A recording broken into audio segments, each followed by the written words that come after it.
Hello everyone, this is Aisha from the Emma Willis Sewing Studio in Gloucester at the Friendship Cafe. Thanks for joining me again, and we're going to be making felt baby shoes today. So to begin with, you'll need some felt, you'll need some elastic, and you'll need some contrasting felt for the embellishments that you put on.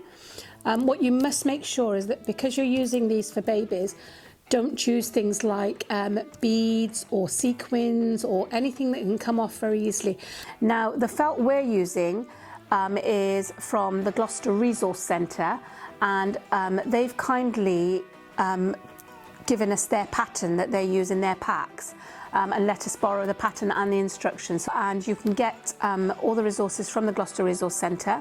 You can also get them from places, you know, on the high street shops. They're available in packs like this, so you can get felt in packs in different colours, and they're quite reasonably priced and available everywhere, or you can get them online. So there we go. There is a 11-stage process to the shoes, and it's quite a simple process. You can either hand make them or you can machine stitch them. The first part you need to do is you will have a sheet with a template of the shoes or the felt baby shoes on. You need to cut out your template and place them onto your felt. You need to cut 2 of the long pieces and 2 of the soles. The long pieces will make the body of the shoes, and the soles will be obviously the soles. Using the erasable fabric marker, mark the felt corresponding to dashes and the X's on the template. You don't need to make the full X markings, but just put a dot on where the mark is. Cut 2 pieces of 1 inch length from the elastic. So you'll need some elastic, about 6 millimeters wide. You can go a little bit wider or a little bit narrower, it's not a problem. Don't go too wide because it'll get in the way.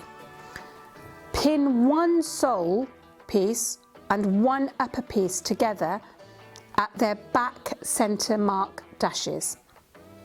Arrange the sole so it's laid flat.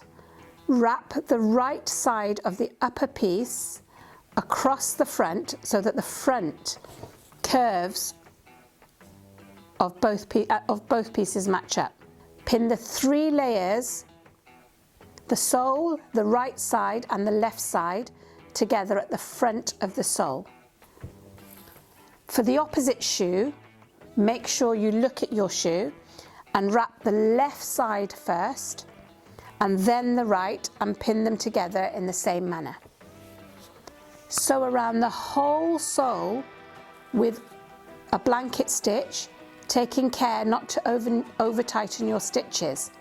Now, if you don't want to hand sew, and in the tutorial I've done a machine stitch, then have a tinker around with your settings on your machine, and if you have embroidery stitches, you may want to use some of those, or you may just want to use a double row of straight stitches.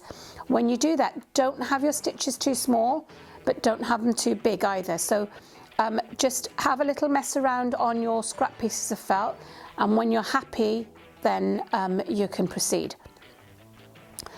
On the first shoe, sew the left side of one of the elastic pieces to the left hand dot marked on the upper section with a double cross stitch.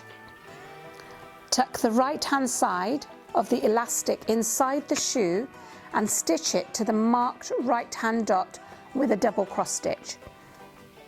You might have to pull the left side and the right sides apart a bit in order to do this. This will help the shoe to stand up. Attach the elastic to the second shoe in the same manner. Only this time, sew it to the right side first and then to the left side. Make and add embellishments. You can get some smaller pieces of felt and cut out whatever embellishments you want to put. So you might want to put, for instance, an aeroplane or a tractor or a flower or a heart, whatever you'd like to put or use as an embellishment. You can cut those out from a contrasting fabric, which will hopefully show up more. With a double cross stitch if you want. You can use other stitches if you prefer, and you can embellish them further with some more embroidery and make it your own. Thank you for watching, and I hope to see you again soon.